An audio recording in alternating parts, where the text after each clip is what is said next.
Good morning kabayan and everyone, welcome po sa Porto Matru. Ito po, share ko sa inyo kung ano itsura niya. At ito ay nasa Marsa Matru, katabi ng Libya. So facing Mediterranean Sea. Ang time mo po ngayon ay 7 o'clock AM in the morning. At may kita niya halos pare-pareha yung design ng bahay. Ang nakuha naming room ay nasa 3rd floor, 3,500 LE or Egyptian pounds per day, 10 person max. Yun ang sabi sa akin ni Marites. At meron lang ako mga konting issues pagdating sa tubig, medyo may amoy.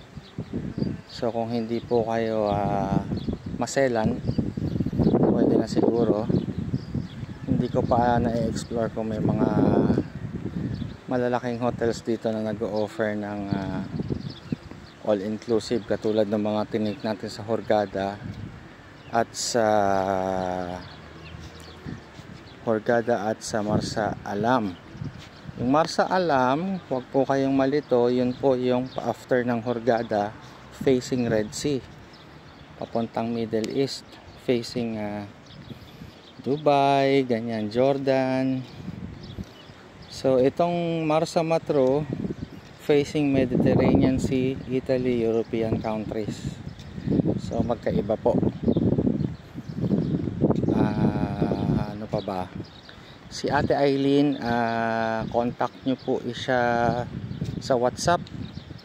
Ito po, flex ko yung kanyang number. Siya po yung makakatulong sa inyo. Dito po siya nakatira. At ang asawa niya, balita ko, ay nagda-drive. So malaking bagay na trusted nyo na yung maghahatid sundo sa inyo. At for sure naman bibigyan niya kayo ng best price na hindi po kayo malulugi. I mean, iba pa rin yung kampante yung loob nyo kapag nasa ibang lugar kayo, lalo na kung first time po kayo. Marami rin po siyang may share na details sa inyo kung ano man kailangan ninyo, dahil tulad nga na sinabi ko, dito po siya nakatira. Ngayon, pagdating po sa room namin, hindi ko alam kung i-recommend ko siya kasi ang dami kong issues katulad nung kalan, nagpapakulo lang kami ng tubig, inaabot kami ng siyam-siyam. Although nakaluto naman siya ng sinaing, thanks to God, alhamdulillah. Pero hindi ko alam kung ilang araw makaluto ng mechado o kaya ng bulalo. O bahala na si Ewan. So ano pa bang mga details na dapat kong i-share sa inyo? Basta wag nyo kalimutan si Ma'am Eileen. Ayan, malaking bagay po yan, makakatulong po sa inyo ng malaki. Kasi dito nga siya nakatira.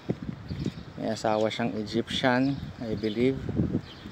At ang travel time from Cairo to Matru, dahil nga may shortcut na I guess 6 hours maximum. Pero kinuha namin ng ewan ko kung ilang oras na, dahil nga kung napanood niyo yung previous vlogs ko, medyo iba, medyo hindi maganda yung kinahinatnan. So I suggest, kung bago lang po kayo sa page natin, follow po kayo para sa mga notifications na manonotify po kayo whenever we posted another information, videos, reels, something like that. Paglabas nyo rito, marami po kayong makikitang mga palaruan ng mga kids, kung meron po kayong mga dalang mga kids. Kasi nga yung event dito hindi pa namin masyadong kabisado, dahil tulad nga first time ko lang po dito sa Marsa Matru. At kung ano man yung mga ma-explore nating bago, don't worry, inform ko po kayo. Maraming salamat sa mga nag-share po ng videos natin. Hinihingal na po ako.